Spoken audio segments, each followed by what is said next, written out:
She said it quietly. The way you say a thing you've been carrying for so long, it's become structural. Part of the architecture of you. Not a secret anymore, so much as a truth you haven't let outside yet. He's the one, Mom. I actually think he's the one. I was 3 steps inside the doorway of her kitchen, a bottle of wine in each hand, still wearing my coat. Still damp from the rain. Jess had her back to me. Phone pressed to her ear, one elbow on the counter, weight shifted to the left the way she always stood when she was relaxed. The spare key was under the mat where it had lived for 6 years. I'd used it more times than I could count. I'd walked in on her crying, on her laughing, on her eating cereal at 10 at night in her pajamas when a date had gone badly. Walking in was the agreement we had. I should have made a sound, knocked on the counter, cleared my throat. I didn't move. Because Jess had told me 3 weeks ago that she wasn't seeing anyone. She'd said it plainly, the way she said things she expected me to believe without question, which is how she said everything, because we had never been people who lied to each other. I needed to hear the next sentence. He took me to the place I told him about, she said softly. The little town on the coast. The one with the bookshop. I didn't think he'd remembered. My hand went cold around the neck of the wine bottle. There was only one place Jess had told anyone about that year. A tiny town 3 hours north. A bakery. A bookshop with a yellow door. Water at a particular golden hour. She'd told me about it in a hospital parking lot the night her father had a health scare. That long night we sat in my car until 2 in the morning while she talked about her grandmother, who had taken her there once when she was 7, who had died when Jess was 9, and how that town was where she kept a version of her grandmother that didn't have to be past tense.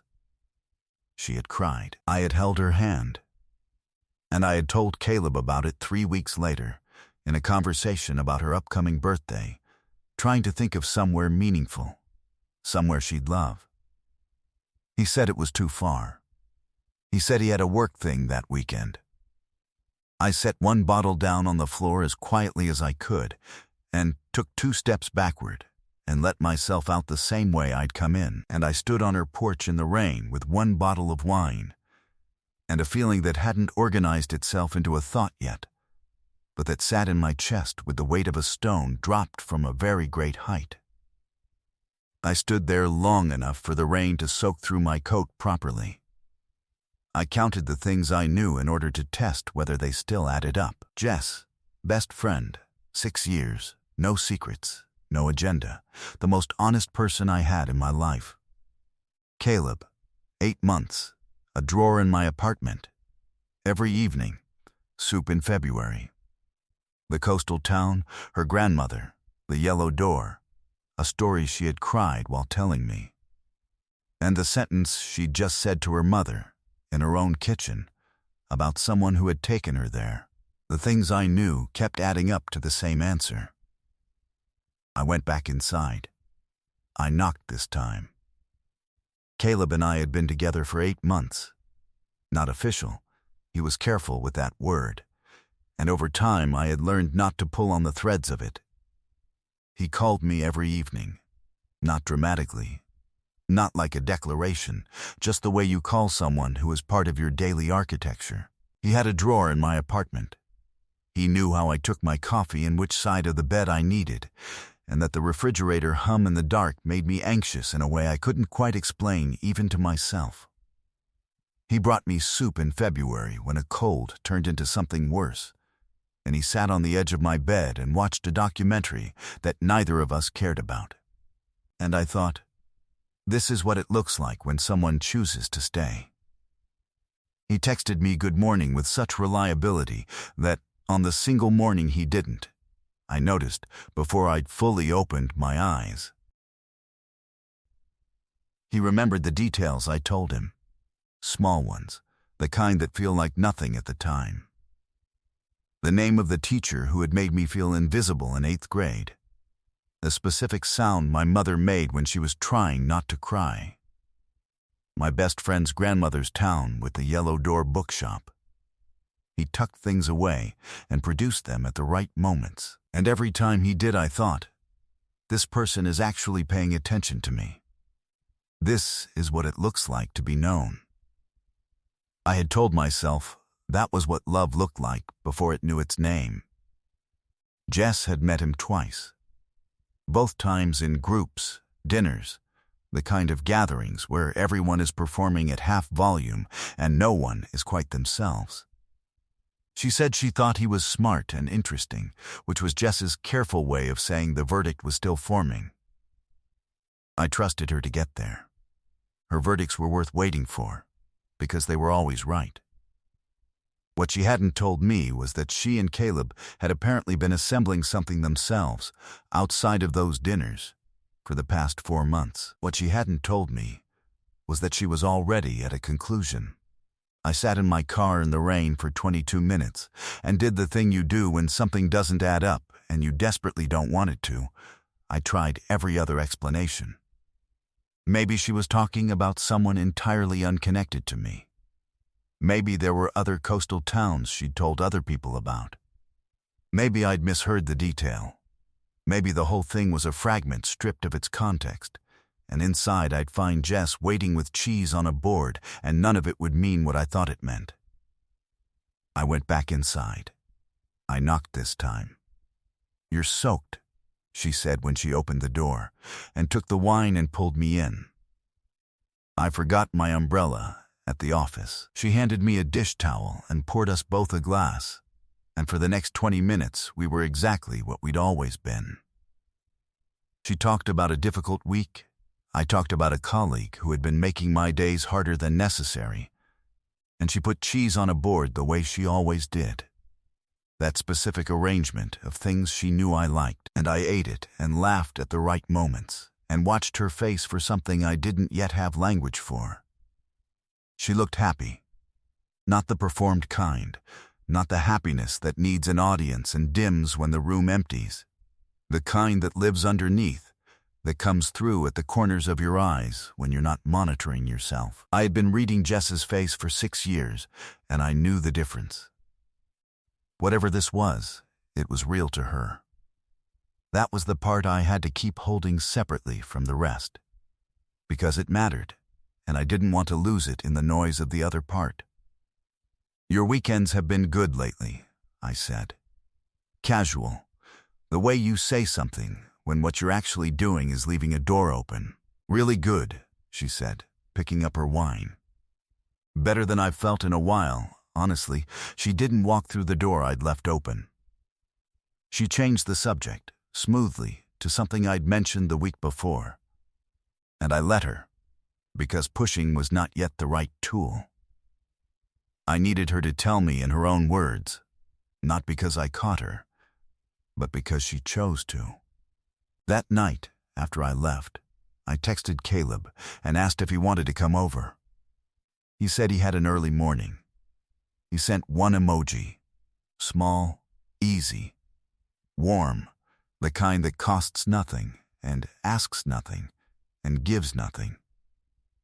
I lay in the dark and listened to the refrigerator hum and thought about all the mornings that had started with a text from him, how that had quietly become something I built the first minutes of each day around. The way certainty can install itself in the smallest repeated gesture until the gesture is the certainty, until removing it would feel like removing gravity.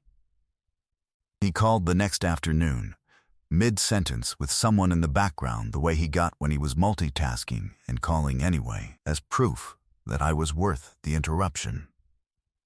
His voice was exactly what it always was, present, unhurried, warm in a way I had never been able to locate the seams in. He asked how Jess was, and I said she seemed good, and there was a pause, half a second, maybe a fraction more. And then he said, good, and asked what I wanted for dinner, Friday. I played that pause back in my head 3 times before I noticed I was doing it. I didn't plan a restaurant for Friday. What I did instead was text Jess the next evening asking about brunch on Saturday. Somewhere new, I said. I'd read about a place near the coast, a little town 3 hours north. I kept my tone light. I said it seemed charming. Her reply came in 11 minutes. Oh my God, I've been wanting to go there forever. Yes, absolutely yes. I sat on the floor of my hallway with my back against the wall and read that text and felt the pieces complete their arrangement. Then I told Caleb dinner was canceled because I wasn't feeling well. He said he hoped I felt better and sent the same emoji as the night before. I sat with the symmetry of that for a long time, the same gesture, deployed with the same ease, in 2 separate directions, producing the same warmth in 2 separate rooms. I drove up to meet Jess on Saturday morning. The weather had turned clear overnight. The town was exactly as she described it, a place that knows what it is and has made peace with that. She was already at the restaurant when I arrived, at a table by the window, coffee in both hands, wearing the gray sweater she always wore when she was fully at ease. She looked like someone with something to say. I let her order. I let us get through the first coffee and the opening rhythm of conversation, because I had learned from years of knowing Jess that the things she was most afraid to say came out best when they weren't being aimed at directly, when they were allowed to surface on their own. She described the town with the specific tenderness you use for places that have done something to you. The smell of the bakery. The way light came through its front window in the morning. The pastry she'd ordered twice, because once wasn't enough. She talked about the bookshop with the yellow door and the water at sunset, and how she'd stood at the water's edge and thought, this is what it feels like when a place and a moment and a person all arrive at once. It sounds like you had company, I said. She set her coffee down. She looked at me. I watched her decide, in the space of 3 seconds, whether to keep carrying something or set it on the table between us. She set it down. I didn't know how to tell you, she said, because of how things are with you and him. The distance across the table felt longer than it was. Him, I said. Maya. She said my name with the weight of a full apology. I ran into him at that industry event in March, the one you couldn't make. We talked for 3 hours and I didn't think it was anything, and then it kept being something, and I kept looking for the right moment to tell you, and there wasn't one. And now it's been 4 months, and She stopped. She pressed her hand flat on the table the way she did when she needed something solid. I think I'm in love with him. 4 months. He had a drawer in my apartment 4 months ago. He brought me soup 4 months ago. He texted me good morning 4 months ago, and I noticed the one morning he didn't. Does he know we're best friends? I said. Does he know what that actually means? Of course, she said. He talks about you. He says you two are close. Close. What does he call it? I said. Him and me. What does he call what we are to each other? Something changed in her expression. A small rearrangement, very fast, like a card moved in a deck. He said you broke up, she said slowly, earlier this year. He said it ended well and you're still friendly. The restaurant noise continued around us as though this were a perfectly ordinary Saturday morning. Jess, I said. He has a drawer in my apartment. She didn't speak for a long moment. Then she said, show me your phone. So I showed her mine and she showed me hers, and we held them side by side across the table, and we read. The patterns were identical, not similar, the same. The same check-in texts, the same warmth at the same intervals, the same single emoji deployed in the same situations. He had written to her in February, while he was sitting on the edge of my bed watching a documentary we didn't care about. He had sent me a sunrise photo in April from the coastal road, captioned Morning Drive. The same weekend he had taken her to the town with the yellow door bookshop. He had used my name in conversations with her. I was fragile. He'd told her I was struggling with how things ended. He was trying to be patient with me. He was being kind. He had built a story about me to contain her, and some version of a story about her to contain me. He had built 2 separate rooms and kept us in them, because the only thing he couldn't survive was the 2 of us being in the same place at the same time, comparing what we held. "He's planning a trip," Jess said. Her voice had gone flat in the particular way it did when she was managing something much larger underneath. She was reading her phone. "Next Saturday. He booked it 2 days ago. He said it would be a surprise. Next Saturday. 6 days. Has he talked to you about money?" I asked. She looked up carefully. "He mentioned an investment last month," she said. "A friend of his. A limited window. He said he'd walk me through the details when I was ready." I told her about the same conversation I'd had with him in March. Almost word for word. The same friend. The same window. The same careful patience while waiting for me to say I was ready. We sat with that for a long moment. "I need to look at something," I said. She handed me her laptop without asking what I was looking for. We spent the rest of that afternoon at her kitchen table. The table where we had done everything that mattered over 6 years. The homework and the post-mortems and the hospital nights and the long, uncertain mornings after choices we weren't sure we'd made right. The light moved across the table the way it always did. The tea went cold the way it always did. What we found was this: a social media check-in from the coastal town, his account, dated the weekend he had told me he was visiting his parents. His privacy settings blocked the post itself. But a comment from a mutual acquaintance, "Looks like heaven, you two," was visible. And the date was visible. And the date matched the weekend I had been home alone, rereading old texts from him, trying to figure out why I felt slightly off about something I couldn't name. An archived news item from a regional paper 2 states away. 6 years old. 3 paragraphs. A civil case. Financial misrepresentation. 2 parties. Settlement with no admission of guilt. The name attached to it was different from the name I knew. The face in the small photo embedded in the article was not. 2 women's names recurring in the comments of photos on an older social account he had apparently forgotten to lock, appearing too frequently to be casual, not frequently enough to be anything he'd named. He had done this before. We were not the first pair of rooms he had tried to keep separate. Jess closed the laptop very slowly, the way you close a door on something you can't unsee. "How long has he been doing this?" she said.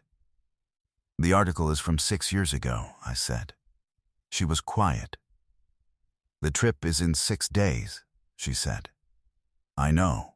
If we call him right now, he uses the story he already built," I said. "He tells you I'm unstable, that I can't let go, that I'm threatened by what you 2 have."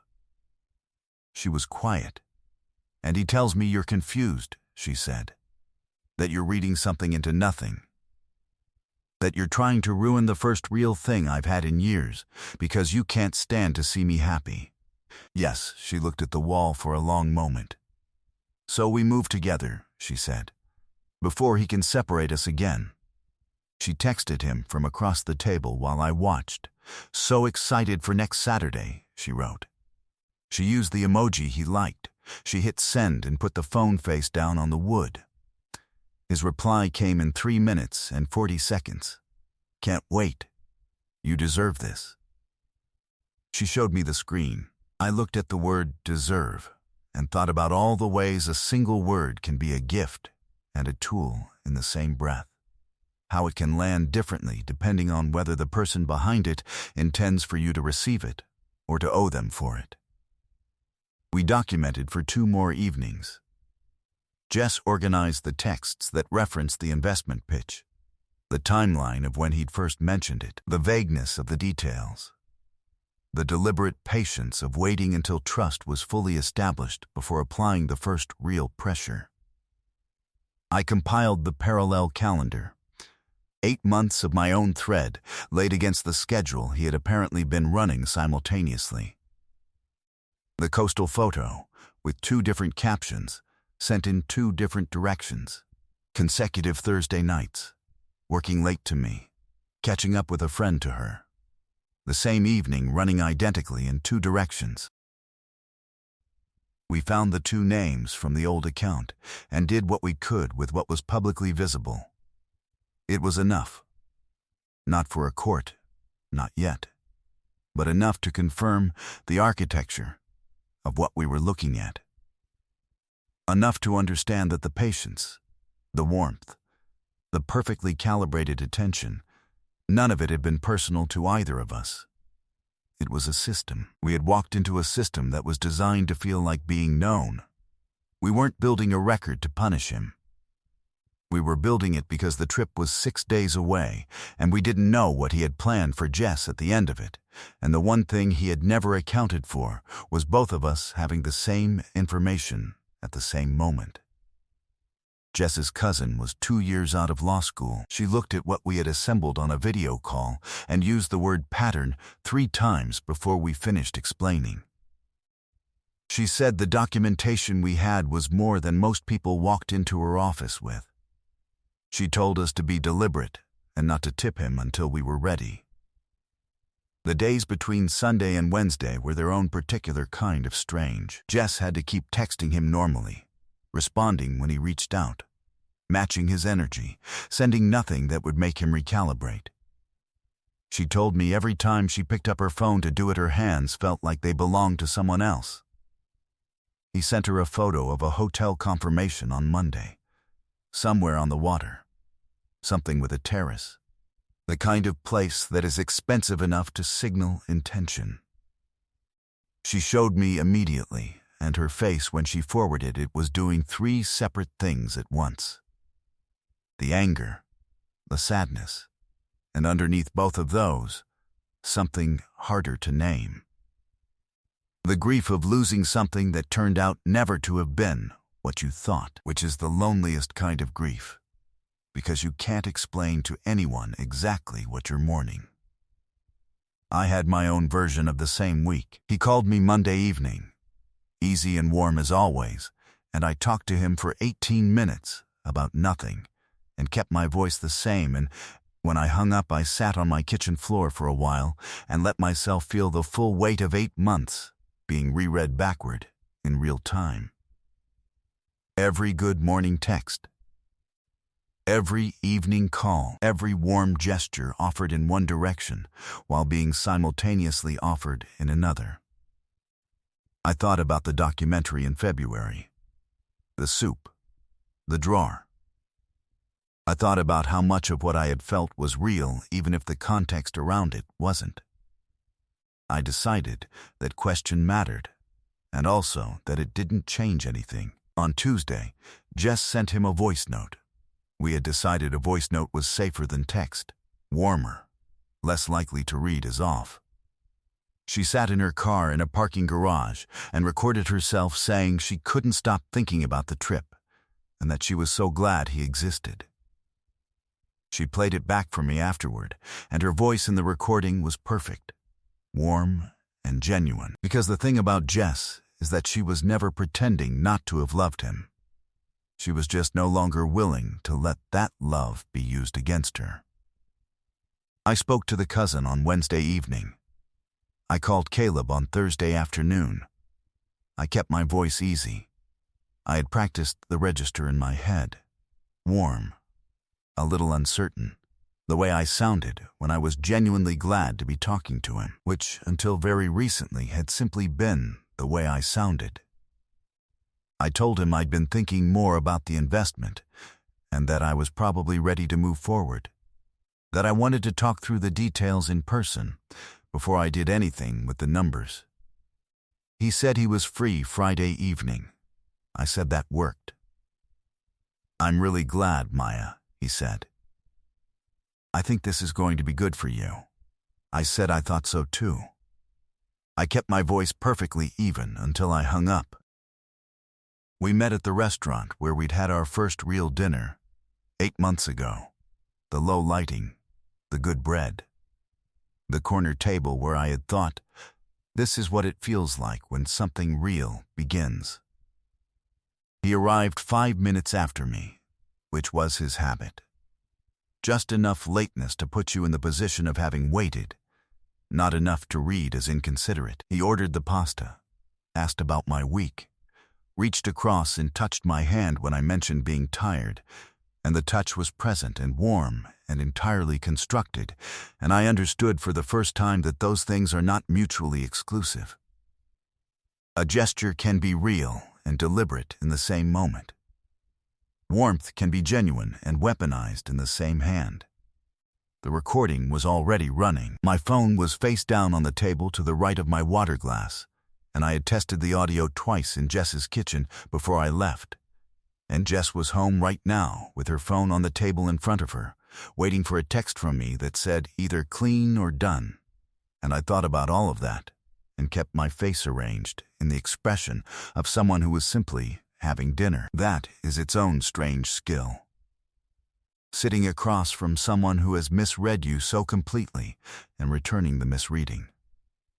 Giving them exactly what they expect.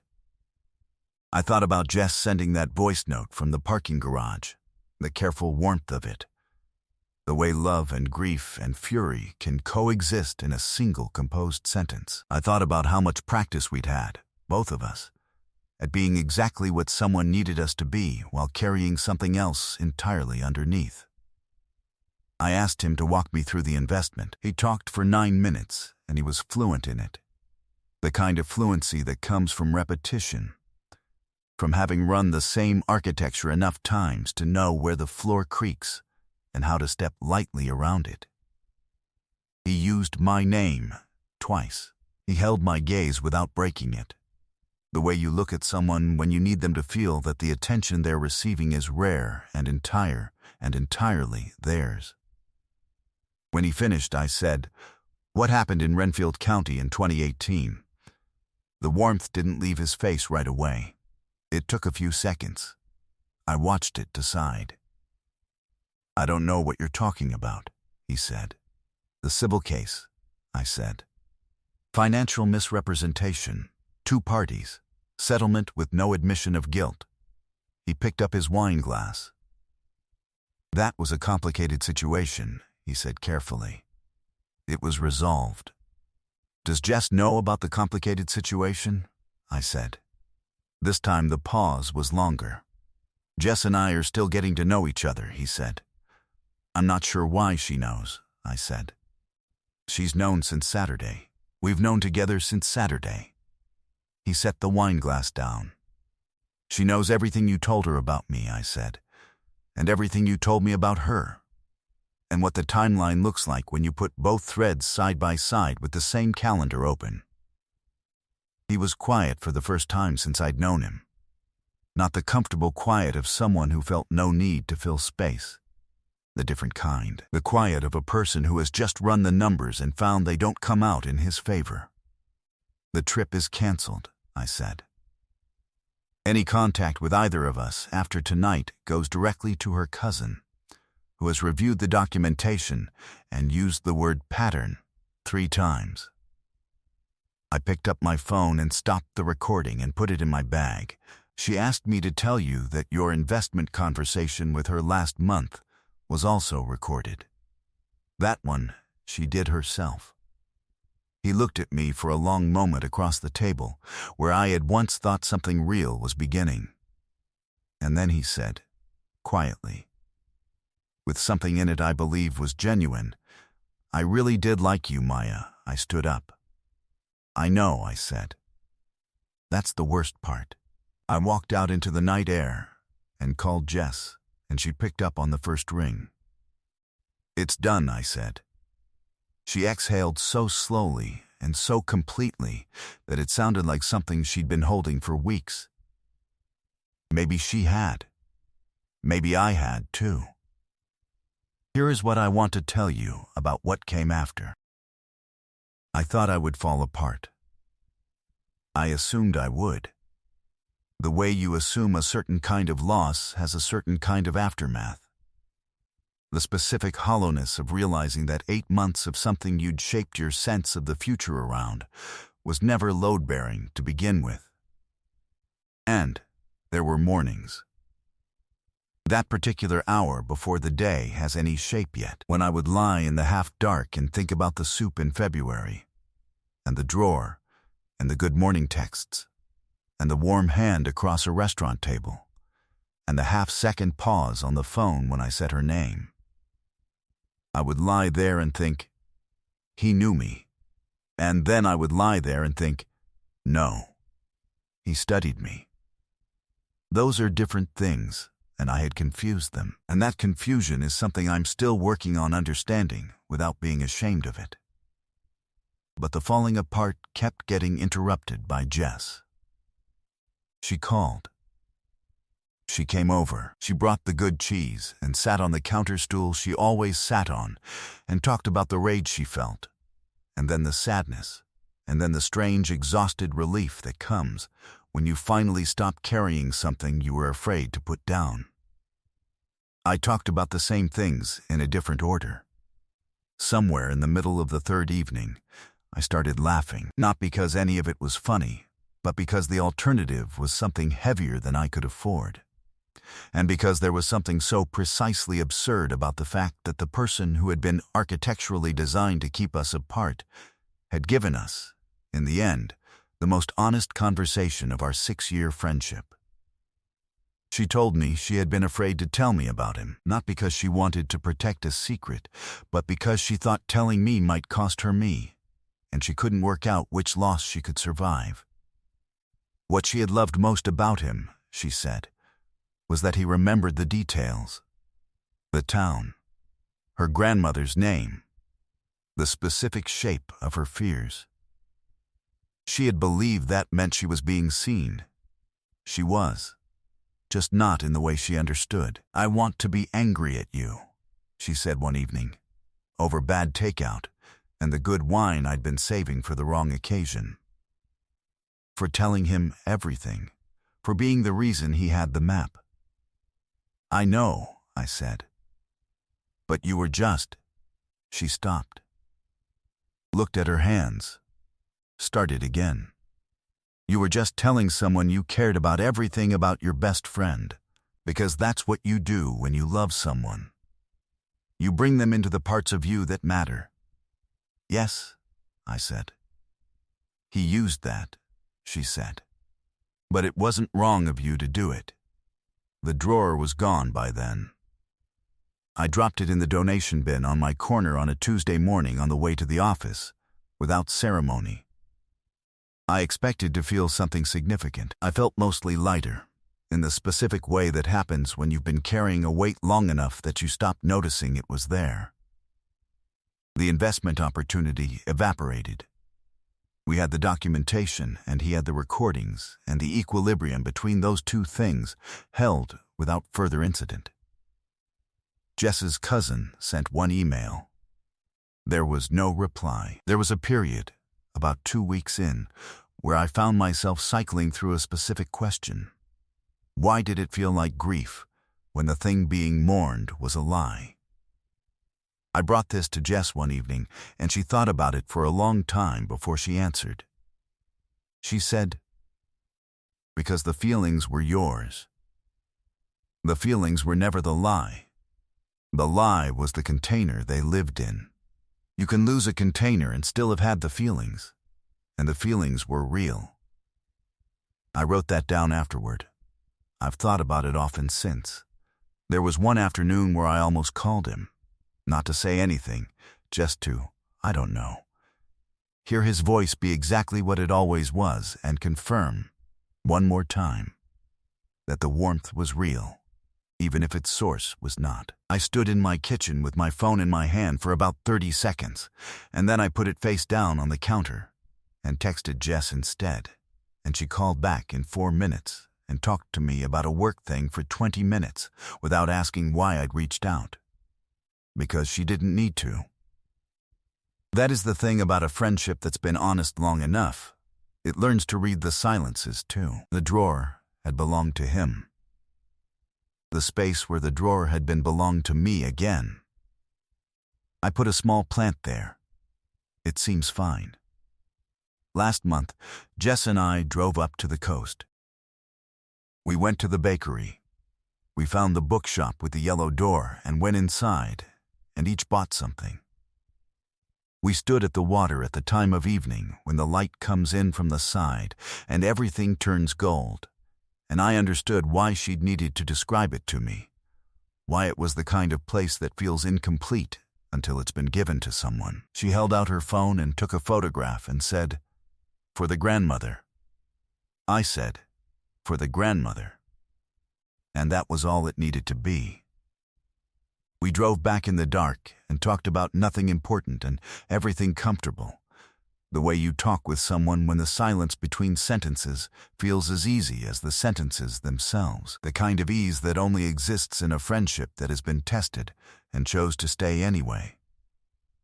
He didn't break anything. He tried.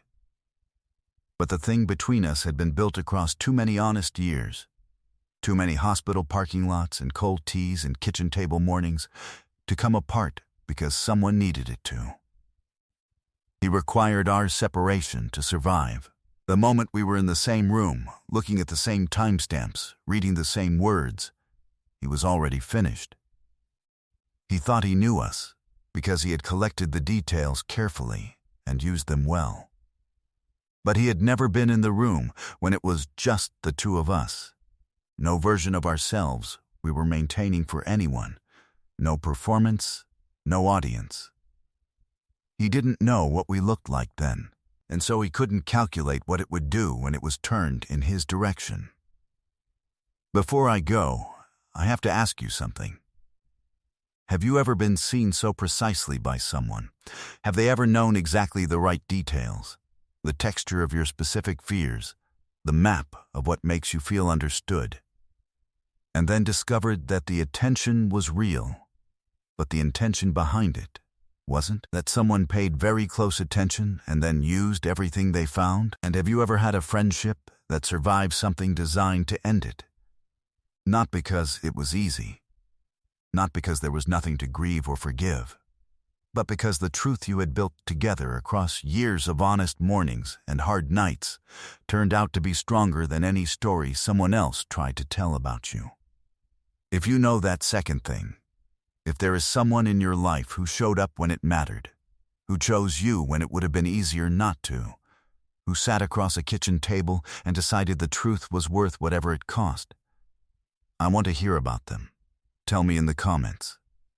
Write their name, or write "she knows who she is," and I'll understand. And if this story found you at the right moment, subscribe. There's more where this came from.